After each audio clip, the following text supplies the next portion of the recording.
আসসালামু আলাইকুম। আজকে আমি আপনাদের সাথে শেয়ার করব দেশি হাঁসের মাংস দিয়ে আলু দিয়ে রান্নার রেসিপি।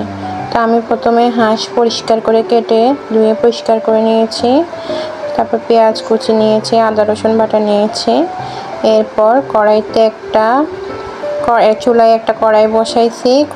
কড়াইতে পরিমাণ মতো তেল দিয়েছি। তেল ভালো করে গরম হয়ে এলে আমি গরম মশলা দিয়ে দিলাম। তেজপাতা দিয়েছি 2টা, দিয়েছি এলাচি দারচিনি দেওয়ার পর একটু নেড়ে ছেড়ে তারপরে আমি দিয়েছি পেঁয়াজ কুচি ভালো করে যখন একটু নরম হয়ে ভেজে এসেছে তখন আমি দিয়ে দিলাম রসুন 1 টেবিল চামচ রসুন বাটা, তারপর দিয়ে দিলাম 1 টেবিল চামচ আদা বাটা দিয়ে আমি ভালো করে নেড়ে চেড়ে মশলার যে কাঁচা গন্ধটা ওটা ভালো করে কষায় নিচ্ছি, তাহলে মশলার কাঁচা গন্ধ চলে যাবে। তারপর দিলাম হাঁসের 22 পদের মশলা বাটা, যে এলাচি দারচিনি তেজপাতা গোলমরিচ তারপরে স্টার এই সব কিছু মিক্স করে 22 পদের একটা মশলা বিক্রি করে বাজারে, ওই মশলাটা বেটে দিয়েছি। তারপর দিয়েছি হলুদের গুঁড়ো পরিমাণ মতো, দিয়েছি মরিচের গুঁড়ো দিয়ে ভালো করে আমি মশলাটাকে কষাচ্ছি। এই পর্যায়ে আমি সামান্য পরিমাণ পানি অ্যাড করে দিলাম যাতে আমার মশলাটা না পুড়ে যায়। এরপর আমি স্বাদ মতো লবণ অ্যাড করে দিলাম। স্বাদ মতো লবণ অ্যাড করে আমি ভালো করে মশলাটা কষিয়ে নিব। তো মশলাটা কষাতে সবাইকে বলতেছি আমার চ্যানেল ভালো লাগলে প্লিজ সাবস্ক্রাইব করবেন এবং পুরো ভিডিও দেখে যাবেন। তো মশলা কষানোর শেষে আমি এবার দিয়ে দিলাম হাঁসের মাংস। তো দেশি হাঁসের মাংস আমি কেটে বেছে পরিষ্কার করে ধুয়ে রেখেছি।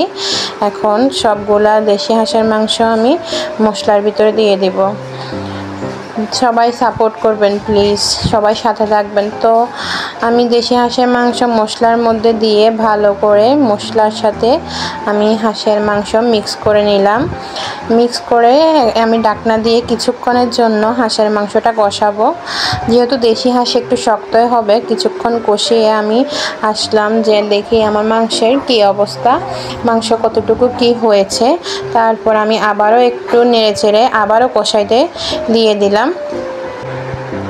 ভালো করে হাঁসের মাংসটা আমি আবারও কষিয়ে নিলাম ঢাকনা দিয়ে কিছুক্ষণের জন্য। তারপরে এই পর্যায়ে আমি হাঁসের মাংস যখন একটু সিদ্ধ হওয়া বাকি আছে এই পর্যায়ে আমি আলু অ্যাড করে দিলাম। দেশি হাঁসের মাংস দিয়ে এভাবে আলু দিয়ে রান্না করলে আসলে খেতে অনেক ভালো লাগে। তো আলু অ্যাড করার পরে আমি ভালো করে এইবার হাঁসের মাংসের সাথে আলুগুলা ভালো করে মিক্স করে দিচ্ছি সবগুলা মশলার সাথে। তো এক হাতে ক্যামেরা ধরা এক হাতে ভিডিও করা, তাই একটু পাতিল নড়ে চড়ে যাচ্ছে। প্লিজ সবাই কিছু মনে করো না, পাশে থেকেও সাবস্ক্রাইব করো। তো আমি ভালো করে নেড়ে চেড়ে এই পর্যায়ে আবার ঢাকা দিয়ে দিলাম। আলুগুলো একটু কষানো হলে এবার আমি পরিমাণ মতো জলের পানি দিয়ে দিব। পরিমাণ মতো এবার জলের পানি দিয়ে দিলাম। জলের পানি দিয়ে আমি আবারও নেড়ে ছেড়ে দিব। এই পর্যায়ে আমার হাঁস কষানোর প্রায় কমপ্লিট হয়ে গেছে। এখন ভালো করে ফুটে নিলে আমার হাঁস রান্না একেবারে রেডি হয়ে যাবে। তো আমি পানি দিয়ে ভালো করে মিক্স করে নিলাম। মিক্স করে আমি ঢাকনা দিয়ে রেখে দেব। এভাবে খুব সহজ রেসিপিতে বাসায় একবার ট্রাই করে দেখবেন, দেশি হাঁসের মাংস দিয়ে আলুর ঝোল। খেতে ভালোই লাগবে, অসাধারণ লাগবে। প্লিজ আমার চ্যানেলটা সাবস্ক্রাইব করো, পাশে থেকো।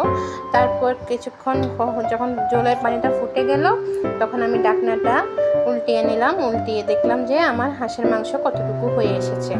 তো আমার হাঁসের মাংস প্রায় রান্নার শেষের দিকে প্রায় হয়ে এসেছে। তো ভালো লাগলে সবাই সাবস্ক্রাইব করো, সাথে থেকো। এভাবে রান্না করে বাসায় খেয়ে দেখো, অতিথি আসলো এভাবে আলু দিয়ে রান্না করে খেয়ে দেখতে পারো। খুব একটা খারাপ হবে না, ভালোই হবে।